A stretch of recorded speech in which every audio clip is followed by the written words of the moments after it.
didn't really have any expectation it would hit as big as it did. I mean, obviously when you make these things, you have a lot of passion and a lot of expectations for it, but the way it took off was way beyond our expectations. Doom was out, and Apogee also had their own Rise of the Triad game, and just a ton of other 3D games like that. So that's where it was decided to take Duke 3D.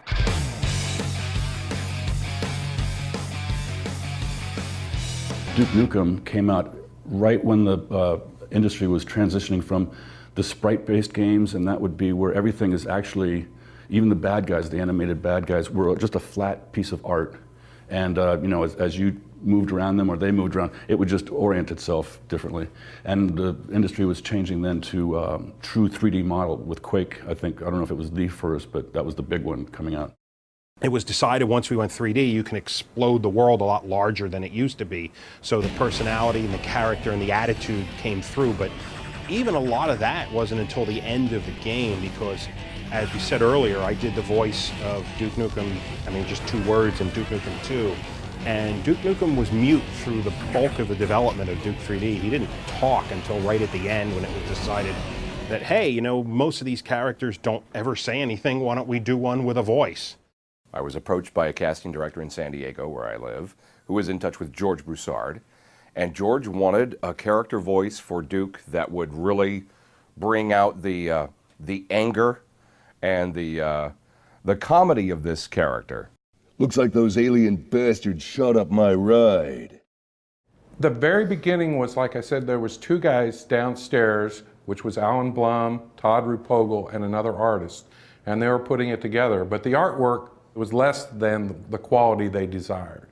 And based on that, that's when George Broussard got together with Todd and Alan and decided that they were going to throw our entire development team, the in-house development team at Apogee and now 3D Realms, at the project. And so it was already underway, and our key was to develop it into something that could be really, really good. I wanted to get involved with Duke, so I applied at 3D Realms, got a job there, and came down and just had a ball working on it with one of my other co-founders of Gearbox, Randy Pitchford. I didn't become a professional game maker until the mid-90s. I didn't even imagine that such a thing was possible. It was always a hobby for me. So I looked around, and I eventually I got some job offers, and I accepted a job offer in Texas. And I came out to work for a company called 3D Realms. And the first game that I got involved with as a professional game maker was Duke Nukem 3D. Duke Nukem 3D was the hit that it was because of for multiple reasons. Again, we got to spend most of our time making it fun. We play tested the hell out of it. We played every level over, and every night we would play test the game, which is not typical nowadays. That was one of the most fun recording experiences I've ever had, doing Duke 3D. The writing on the game, the lines that I had to deliver were outrageous and funny to me. I would say that the recording sessions took perhaps a little longer than they should have, because I had a hard time keeping a straight face reading some of the Duke Nukem lines. I came here to kick ass and chew bubble gum, and I'm all out of gum.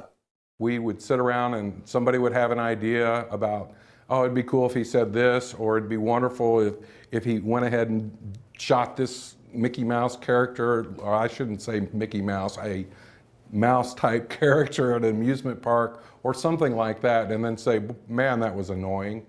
Almost all of the really good ideas would start, we'd all, like, either the smoke breaks or while we're eating, someone would have a little spark of an idea, and then a second person would add to it, like 5 minutes later, think, oh, you know what else? And then the third person, and once that third person had added their part, the idea was just like, yeah, we got to do that.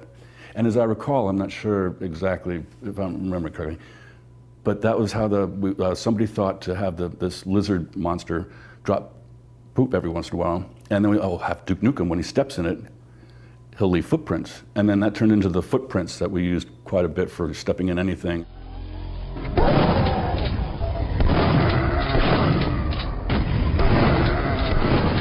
There was a little bit of the Duke personality in Duke 2, because in Duke 1 and 2, yes, there were characters. There was Duke Nukem and Dr. Proton and things of that nature. But the character, the essence of what made the character what it is now, wasn't so much, it wasn't almost wasn't there at all in the first one, and there was just tidbits of it in the second game.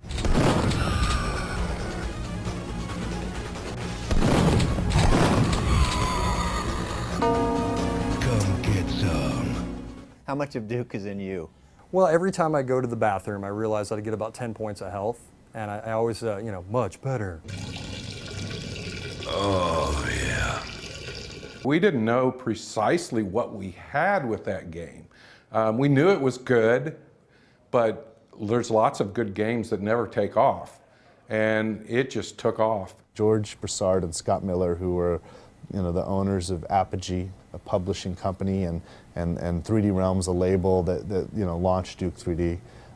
These guys really did a lot to help spawn an industry here in Dallas, and really created the first-person genre. The combination of violence, not real violence, no one's really getting hurt, the combination of violence and humor, to me, is just, and the Stooges, and I mean, there's a lot of examples of that. I'm not sure why that blend is so good, but particularly for me, I liked it. So I knew all along that the game was going to do well. Oh, I didn't know it was going to do well, but I knew we had a hit. It's just really nice to see seeds that are planted grow into what it's become. You can't ever expect that, but when it happens, it's magic. We had a blast. We just had a really good time with it. The question was, what were we going to move on to next? And I think, in my case, I moved on to another game called Shadow Warrior, which came out shortly after that.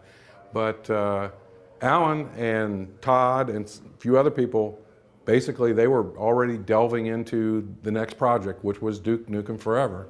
People just want to play stuff. And we did Duke 3D and people enjoyed it, and we did the expansion pack and people enjoyed that. And people just want a sequel, they just want to play something.